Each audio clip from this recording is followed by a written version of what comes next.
Халык саламаттыгында турган ак халатчандар коронавирус менен алгачкылардан болуп ооруду. Гинеколог Гүлнара Мурзакматова вирустун биринчи толкунунда катуу ооруп, эки өпкөсү жабыркаган. Дарыгер илдет мээсине дагы таасирин тийгизип, азыр унутчаак болуп калганын айтат. Ал 2 жылдан кийин кайрадан дарыланууга даярдык көрүүдө. Организмде абдан эле көп өзгөрүү болот экен. Особенно мээде центральный нервный системада аябай өзгөрүү болот экен, потому что эс тутум начарлайт экен. Мындай кишини карап туруп эле атын билесиң, бирок ошонун атын, фамилиясын толук айта албайсың да. Тилиң эле учунда турат, бирок эметесиң. Анан өтүп кеткендердин баарын жакшы эстей албайсың. Томографиядан обнаружили, таап анан ошондой консультация торакального хирурга деди, көчөгүнө барып келдим дагы. Анан понедельник күнү жатып лечение кылам. Оперативный только дейт, консервативный болбойт дейт. Удаление вот это кист в легких. Коронавирус дем алуу жолдорун гана эмес, адамдын мээ менен борбордук нерв системасында жабыркатат. Мындай маалыматтарды илдет менен күрөшкөн дүйнөдөгү дарыгерлер таратууда. Жада калса ковид менен жеңил түрдө ооруган кишинин да мээсинин түзүлүшүндө өзгөрүү болот.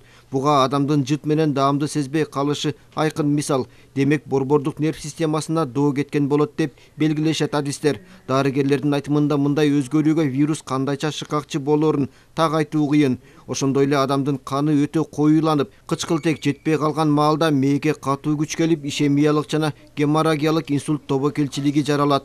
Коронавирусная инфекция, она имеет систему. Албетте, ковидтин мүнөздөмөлөрү бар. Вирус организмге киргенде өзгөрүүлөрдү алып келет. Бейтаптар чарчап, иш жөндөмдүүлүгү төмөндөгөнүн, баш айлануу, жыт даам сезбей калганын, депрессияга түшүп, кандайдыр бир тынчсызданууларга арызданып келишет. Оорунун калдыгы калып, айыга албай жүргөндөр да кездешет. Мындай корутундуну клиникалык номер 6 протоколго таянып чыгарабыз. Тажрыйба көрсөткөндөй, ковид менен ооругандан кийин адамдын ой жүгүртүү жөндөмдүүлүгү начарлайт. Ал эми жеңил формада ооруган адамдардыкы анчалык эмес. Медицина илимдеринин доктору Жамалбек Тургунбаев вирустун калдыгынан жабыркап кайрылган адамдардын аягы үзүлбөй жатканын билдирди. Булар эмне деп эсептелет? Булар жанагы ковидтен кийинки алсыроо. Бир 85% ушул алсыроодо болот да, алсырап жашайт. Анан эмне? Баш оорутат, алы кетет. Баягындай иштей албай калышат. Uyku tartat, yol bosu uyku kaçıp kalat, ушундай болду. Кезеги менен тердеп, анан колум чымырайт, бутум чымырайт, анан жытты жакшы сезбей жатам, даамды жакшы сезбей жатам деген оорулуулар бар. Булардын баары кадимки ковидтин калдыгы деп элесет, постковидный синдром бул. Ошо менен буну осо дарыгерлерге кайрылса, дары дармектерди де баягы сунуш кылабыз.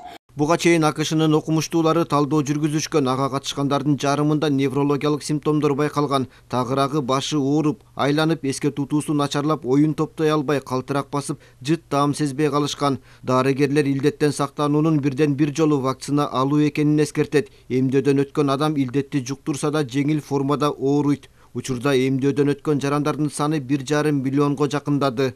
Уланбек Тиканбаев, Рыскелди Көкүлбеков, Ала Тоо 24.